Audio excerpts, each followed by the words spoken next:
다윗의 이야기 6번째 시간입니다. 사무엘상 21장 1절에서 9절까지 봉독했지만 오늘 저희들이 살펴보아야 할 성경 본문은 21장, 22장 전체가 되겠습니다. 다윗과 도액이라는 제목으로 말씀드리겠습니다. 다윗은 친구 요나단과 헤어진 후에 잠시 노베에 있는 성소를 방문합니다.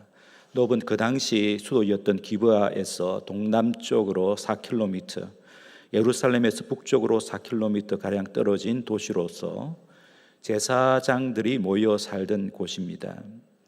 엘리 대제사장 시절에는 성막이 실로에 있었습니다. 하나님의 언약궤가 블레셋 군사들에게 빼앗겼다는 소식을 들은 엘리가 뒤로 넘어져서 죽는 바람에 실로에 있던 성막이 노브로 옮겨진 것으로 보입니다. 노브의 성소에는 엘리의 증손자이자 아히두브의 아들 아히멜렉이 대제사장으로 봉직하고 있었습니다. 다윗이 노브의 성소를 방문한 목적이 무엇인지 문맥을 보면 어느 정도 짐작할 수 있습니다. 적어도 두 가지의 목적 때문에 방문했습니다. 첫째는 다윗이 도망자 신세가 되었기 때문에 앞으로 어떻게 처신해야 할지 대제사장에게 하나님의 뜻을 묻기 위해서 성소를 방문했습니다. 22장 10절과 15절에서 확인해 볼 수 있습니다. 그 당시 대제사장은 우림과 둠밈으로 하나님의 뜻을 물었습니다. 둘째는 다윗이 급히 도망치느라 먹을 것을 챙기지 못하였고 지난 사흘 동안 별로 먹은 것이 없어서 혹 음식을 구할 수 있을까 하여 성소를 방문한 것입니다. 1절을 보면 다윗이 성소를 방문했을 때에 제사장 아히멜렉이 떨며 영접했다고 기록하지요. 여기 떨었다는 것은 두려워했다기보다는 크게 놀랐다는 뜻으로 이해하는 것이 좋겠습니다. 급히 도망치느라 다윗의 행색이 이전과는 달리 초라했을 것입니다. 왕의 사위인 다윗이 호위병도 없이 단신으로 나타난 것도 의외였을 것입니다. 아히멜렉이 다윗에게 무슨 일이 있기에 이렇게 혼자 왔는지 물었습니다. 다윗이 거짓말로 둘러대지요. 지금 사울 왕의 밀명을 받아 수행 중인데 부하들과는 모처에서 만나기로 약속했다고 말합니다. 그리고는 먹을 것을 좀 달라고 합니다. 2절 3절입니다. 대제사장 아히멜렉이 일반 백성들이 먹는 보통의 떡은 없지만 성소에서 물려낸 진설병은 있다고 합니다. 그러면서 다윗과 그의 부하들이 여자들과 성관계를 하지 않았다면 진설병을 주겠노라고 합니다. 다윗은 지난 3일 동안 여자를 가까이 하지 않았다고 답합니다. 그래서 진설병을 얻었습니다. 4절에서 6절의 말씀입니다. 여기서 우리는 두 가지 문제에 봉착하게 됩니다. 하나는 다윗의 거짓말입니다. 다른 하나는 진설병을 제사장 아닌 사람이 먹을 수 있는가 하는 문제입니다. 부하들과 모처에서 만나기로 했다는 다윗의 말은 거짓말이 아닙니다. 그러나 사울 왕의 밀명을 받아 수행 중이라는 것은 거짓말입니다.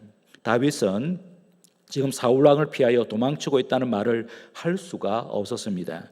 그런 사정을 얘기한다면 아히멜렉이 처신하기가 아주 곤란했을 것이 분명하기 때문입니다.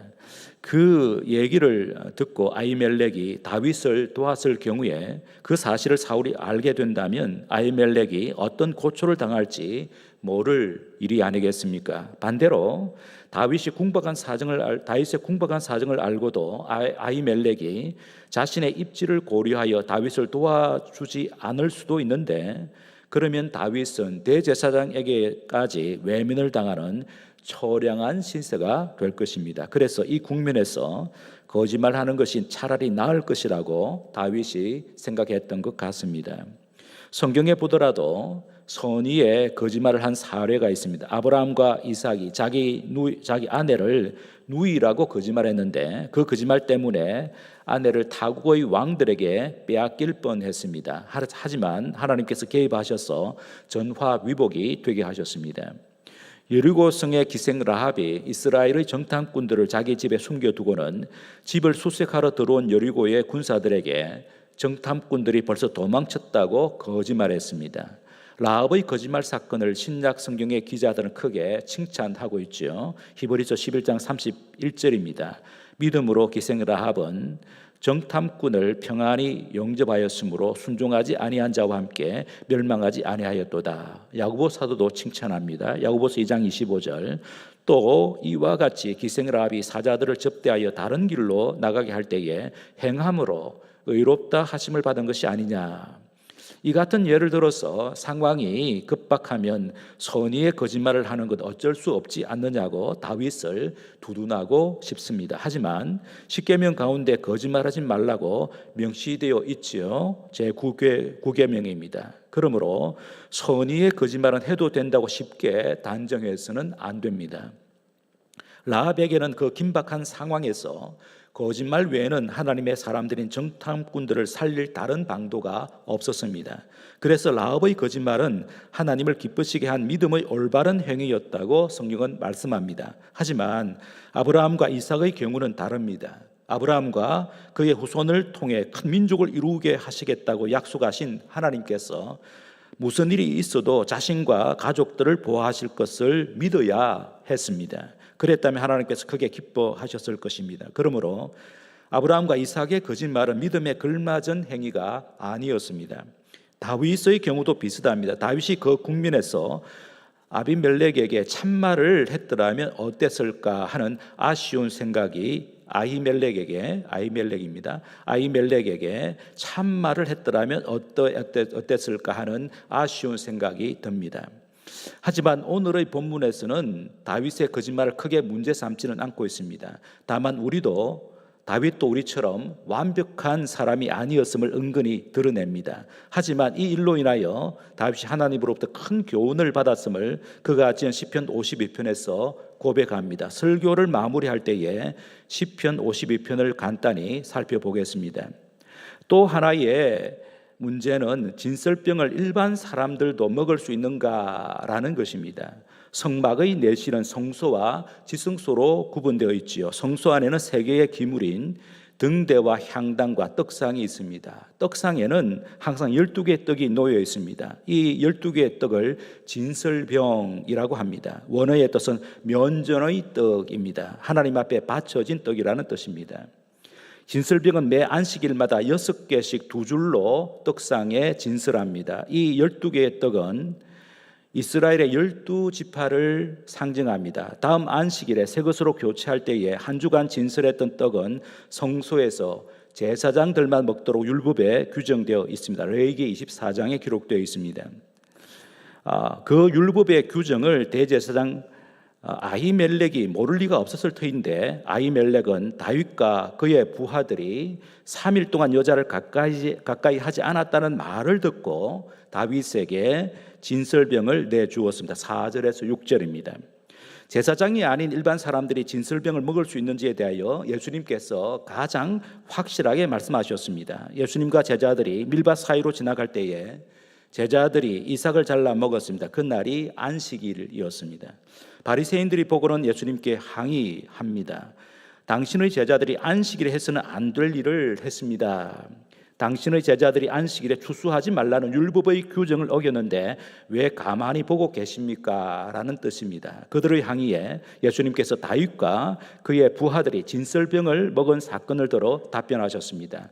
이것이 마태복음과 마가복음, 누가복음에 다 기록이 되어 있는데 마태복음 12장 3절에서 8절 제가 봉독하겠습니다.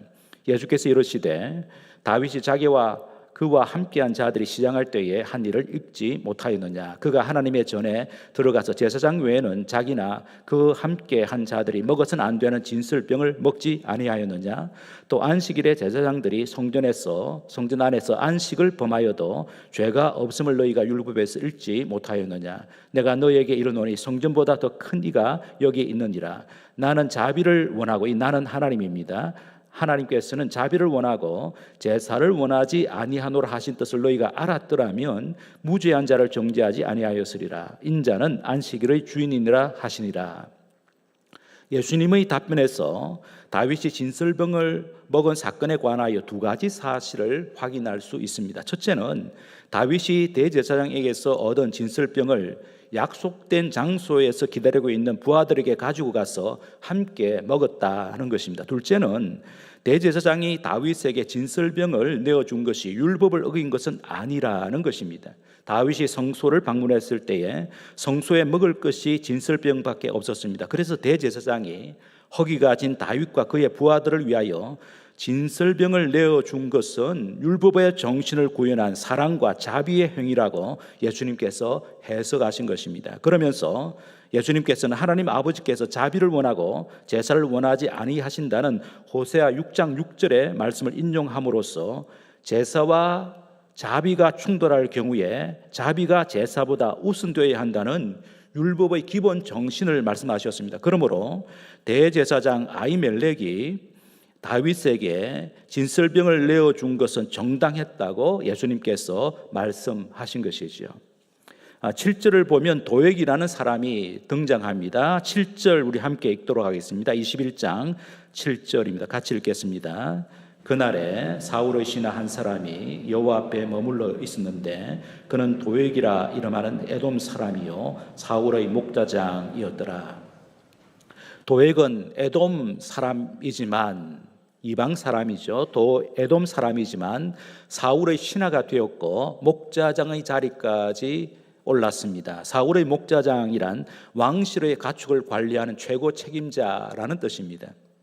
22장 9절을 보면 이 도액이 베냐민 지파의 사람들, 그러니까 사울 왕이 베냐민 지파에 속해 있지 않습니까? 그러니까 베냐민 지파의 사람들이란 사울 왕의 친족 관료들을 가리킵니다. 이 베냐민 지파의 사람들로 구성된 어전 회의에 도액이 참석할 정도로 도액의 지위가 상당했음을 알 수 있습니다. 오늘 금방 읽었던 이 7절에서 도액이 여호와 앞에 머물러 있었다고 하는데 하나님께 제사를 드리기 위해서거나 하나님께 약속한 서원을 이행하기 위하여 일정 기간 성소에 머물러 있었다는 뜻입니다. 그러므로 도액은 이미 개종하여 유대인이 되었을 뿐만 아니라 율법에 따라 종교적인 의무까지 이행하는 자였습니다. 그 도액이 성소에 있을 때에 다윗이 방문한 것입니다. 다윗이 성소에 방문했을 때에 도액이 성소에 있는 것을 보고는 신변의 위협을 느꼈던 것 같습니다. 그래서 아히멜렉에게 창이나 칼이 있는지 물었습니다. 사울 왕의 명령을 받아 급히 출동하는 바람에 무기를 소지하지 못했다고 둘러댔습니다. 그래서 성소에 보관되어 있던 골리앗의 칼을 얻은 후에 즉시 가드 왕 아기스에게로 도망쳤습니다. 적국으로 망명한 것이죠. 8절에서 10절에 나와 있습니다. 그런데 아기스의 신하들이 다윗을 받아들여서는 안 된다고 거세게 거부하는 바람에 목숨의 위협을 느낀 다윗이 미친 채 하는 연극을 함으로써 위기를 모면합니다. 1절에서 15절의 말씀입니다. 거기서 다윗은 아둘람 굴로 도망을 칩니다. 22장 1절입니다. 다윗이 아둘람 굴로 피신했다는 소식을 들은 다윗의 가족들과 일단의 무리들이 모여들었는데 그 수가 400명 가량이 되었다고 2절에서 밝힙니다. 다윗은 자기의 부모를 모압 왕에게 맡기고 자신은 다시 아둘람 요새로 돌아옵니다. 3절 4절입니다. 거기서 선지자 갓의 말에 순종하여 다윗과 그를 따르는 사람들이 유대 땅 헤렛수풀로 이동합니다. 5절입니다. 다윗의 1차 도피 경로였던 가드, 아둘람굴, 모압, 헤렛수풀에서 있었던 일들에 관해서는 다음 주일에 자세히 살펴보겠습니다. 22장 6절 이하에서 다시 도액과 관련된 이야기가 이어지고 있습니다. 다윗과 그와 함께한 사람들이 유다 땅에 거류하고 있다는 소식을 듣는 사울이 어전 회의를 열어 다윗을 잡아오는데 앞장을 서야 할 베냐민 사람들이 뒷짐을 지고 있는 것을 추궁합니다. 8절 9절입니다. 그때 도액이 나서서 얼마 전에 다윗이 노베에 있는 성소에서 대제사장 아히멜렉의 도움을 받는 것을 목격했다고 사울 왕에게 고발합니다. 9절 10절입니다. 사울이 대제사장 아히멜렉과 제사장들을 왕궁으로 소환하죠. 11절입니다. 사울은 자기 앞에 선 아히멜렉에게 다윗을 도와 반역을 모의했다고 몰아붙였습니다. 12절 13절입니다. 아히멜렉은 왕에 대한 다윗의 충정을 변호합니다. 그리고 자신이 다윗을 위하여 하나님의 뜻을 물은 것은 이전에도 하던 일이었고 결코 반역을 모해한 적이 없었다고 자신의 무고함을 진술합니다. 14절 15절입니다. 사울은 아히멜렉의 진술을 이런지하에 묵살하고 대제사장은 물론 제사장들의 모든 가족들에게 사형을 언도했습니다. 16절입니다. 율법에 따르면 재판에는 반드시 두세 사람의 증언이 있어야 하는데 그 율법의 규정을 무시하고 판결을 내린 것입니다. 사울은 이제 공의로우신 하나님과 하나님의 의로운 백성들을 대적하는 폭군이 되어버렸습니다. 사울이 호위병들에게 제사장들을 죽이라고 명령했지만 그 명령을 호위병들이 따를 수 없었습니다. 무고한 여호와의 제사장들을 죽이는 것이 두려웠기 때문입니다. 17절이죠. 그래서 사울이 도액에게 제사장들을 살육하라고 명령합니다. 그 명령을 받은 도액이 제사장들을 쳐서 죽였는데 그날에 죽은 제사장의 수가 85명이나 되었다라고 18절에 기록합니다. 그렇게 한 후에 제사장들의 성읍인 노브로 쳐들어가서 모든 제사장의 가족들과 가축들을 살육했습니다. 19절입니다. 그 잔악무도한 일을 사울과 도액이 주도한 것입니다. 그때 대제사장 아히멜렉의 아들 아비아달이 피하여 다윗에게로 가서 도액이 사울의 명령을 받아 제사장들을 살육한 사건의 전말을 알려주었습니다. 20절 21절입니다. 그 참혹한 소식을 들은 다윗은 자기 때문에 그 같은 일이 일어났다고 말하면서 괴로워했습니다. 22절이죠. 그러면서 자기와 함께 있으면 안전할 것이라고 아비아달을 안심시켰습니다. 23절입니다. 다윗이 자기 때문에 그런 일이 일어났다고 말했지만 엄밀하게 말하면 다윗이나 아히멜렉에게 무슨 불이나 실수가 있었다고는 할 수가 없습니다. 전적으로 사울과 도액이 악한 일을 도모한 것입니다. 그러므로 그들이 이 사건의 책임을 져야 합니다. 동시에 그 참혹한 사건조차도 하나님의 뜻이 이루어진 사건으로 우리는 이해해야 합니다. 이 사건을 통하여 이루어진 하나님의 뜻을 몇 가지로 정리할 수 있겠습니다. 노브의 성소에서 봉사하던 아히멜렉과 제사장들은 사사 말기의 실로의 성소에서 대제사장으로 봉사하던 엘리의 자손들인데 하나님께서 엘리의 가문을 영원토록 심판하실 것이라고 엘리와 사무엘에게 이미 말씀하신 바가 있습니다. 하나님께서 사무엘에게 이렇게 말씀하셨습니다. 사무엘상 3장 13절 14절입니다. 앞에 자막을 보면 되겠습니다. 내가 이 하나님이죠. 그의 집 엘리의 집을 영원토록 심판하겠다고 그에게 엘리입니다. 엘리에게 말한 것은 그가 아는 죄악 때문이니 이는 그가 자기 아들들이 저주를 자청하되 금하지 아니하였음이니라. 그러므로 내가 엘리의 집에 대하여 맹세하기를 엘리 집의 죄악은 제물로나 예물로나 영원히 속죄함을 받지 못하리라 하였노라 하셨더라. 사울과 도액이 자기들 마음대로 노베 제사장들과 가족들을 살육하고 성소를 회파했지만 그 사건을 통하여 하나님께서 이전에 엘리와 사무엘에게 말씀하신 예언을 성취하신 것입니다. 대제사장 아히멜렉의 아들 아비아달이 생존하여 50년가량 다윗과 함께 나라를 세우는 일에 대제사장으로 봉직했지만 다윗이 죽고 솔로몬이 왕으로 등극했을 때에 아도니아의 반역에 가담함으로써 파문을 당하게 됩니다. 그로써 엘리의 가문 전체가 하나님께서 예고하신 대로 심판을 받은 것입니다. 열왕기상 22장 26절에서 27절입니다. 앞에 자막을 보면 됩니다. 왕이 솔로몬 왕입니다. 제사장 아비아달에게 이르되 내 고향 아나돗으로 가라. 너는 마땅히 죽을 자이로되 내가 내 아버지 다윗 앞에서 주 여호와의 궤를 메었고 또 내 아버지가 모든 환난을 받을 때에 너도 환난을 받았음저 내가 오늘 너를 죽이지 아니하노라 하고 아비아달을 쫓아내어 여호와의 제사장 직분을 파면하니 여호와께서 실로에서 엘리의 집에 대하여 하신 말씀을 응하게 함이더라. 분명히 성경에 기록되었습니다. 하나님의 뜻이 이루어졌다고 하는 것이죠. 의로우신 하나님께서 살아계시는데 무고한 자들이 사울과 도액과 같은 악인들에 의하여 어떻게 무참히도 살해될 수 있을까라는 강한 의문이 생기지만 그 배후에 하나님의 숨은 뜻이 있음을 성경은 가르쳐 주고 있습니다. 그러므로 이해할 수 없는 일을 겪을 때에 성도와 교회는 모든 역사를 주관하신 하나님을 잠잠히 바라보아야 합니다. 그러면 모든 지각에 뛰어난 하나님의 평강을 누릴 수 있게 되지요. 대학살 사건에서 생존한 아비아달이 헤렛 수풀에 응가하고 있는 다윗에게로 도피하여 제사장으로 봉사합니다. 20절에서 23절 우리가 이미 읽었습니다. 그로써 다윗의 공동체는 기름 부음을 받은 다윗 왕과 선지자 각과 제사장 아비아달의 섬김으로 하나님의 임재를 경험하는 성소가 되었습니다. 노브에서 헤렛 수풀로 하나님의 성소가 이동한 것 역시 하나님의 섭리였다고 이해할 수 있겠습니다. 노브의 제사장들이 몰살되고 노브의 성소가 해파되었지만 그 사건을 통하여 다윗이 하나님을 더욱 의지하게 된 것도 하나님의 뜻이었다고 볼 수 있겠습니다.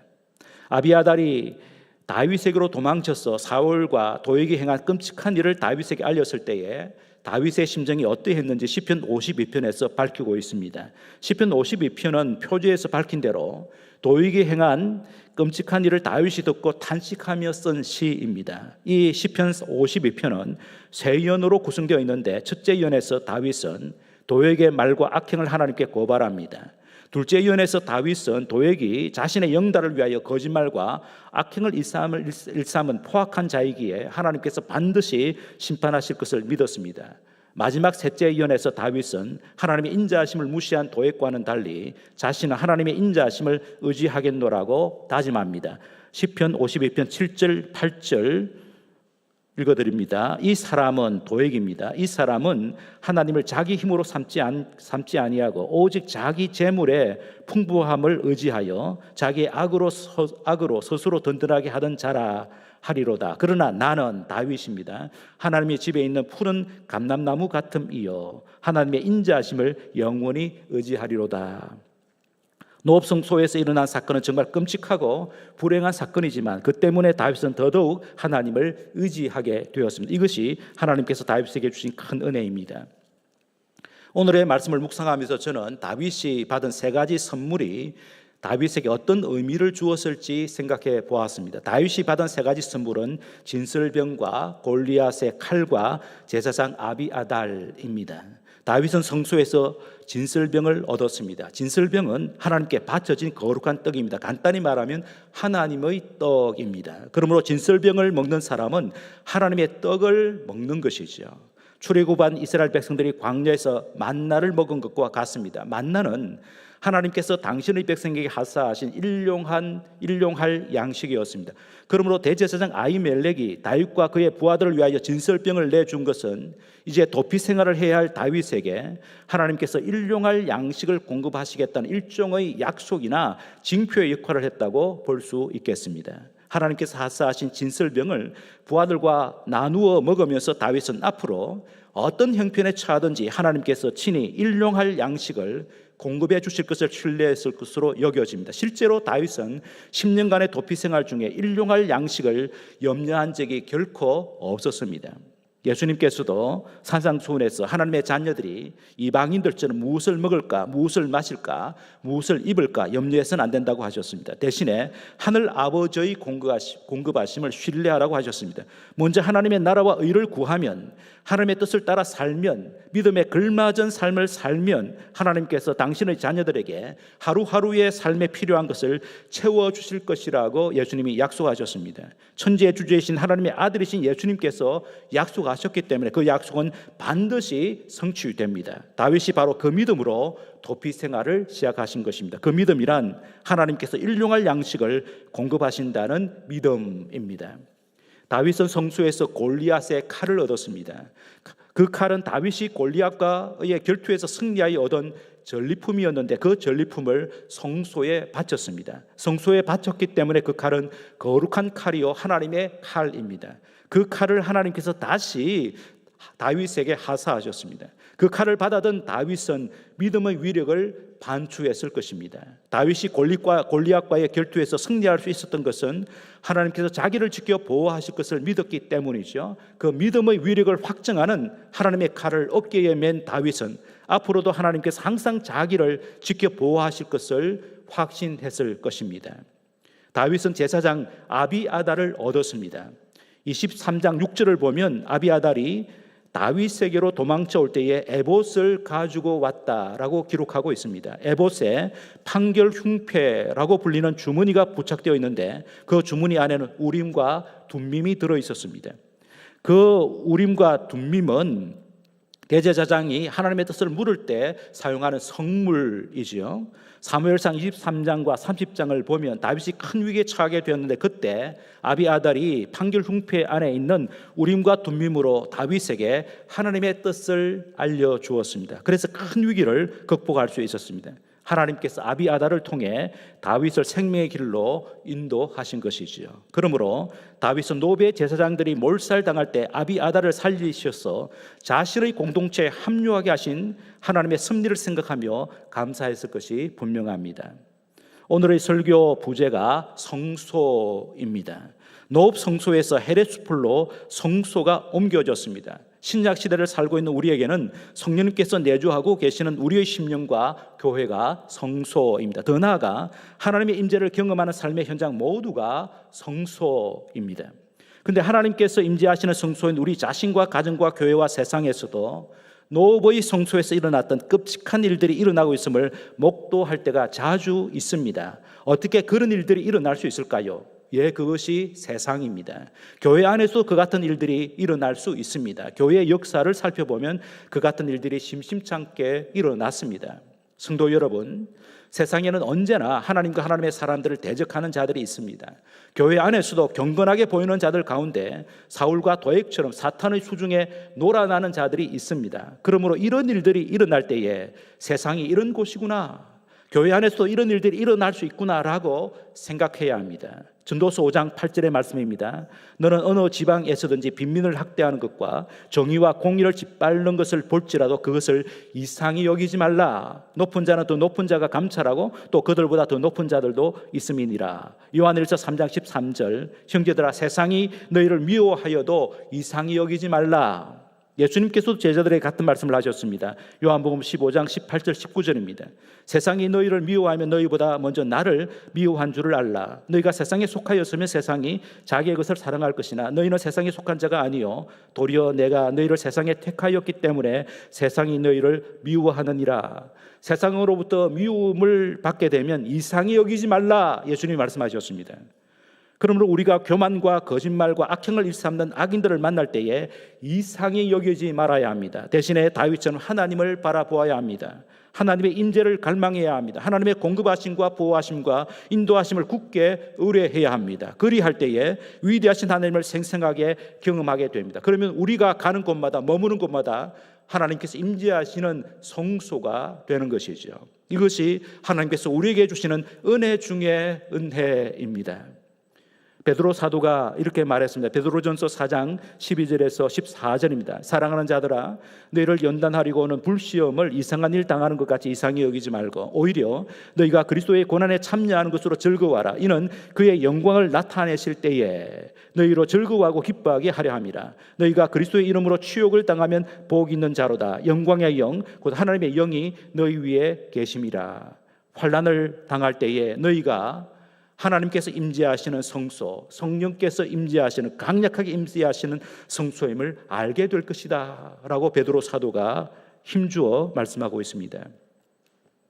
다윗처럼 하나님의 공급하심과 보호하심과 인도하심을 굳게 신뢰함으로써 매 순간 하나님의 임재를 생생하게 경험하시는 저와 여러분 되시기를 주님의 이름으로 축복합니다. 말씀을 생각하시면서 먼저 감사의 기도를 드리도록 하십시다.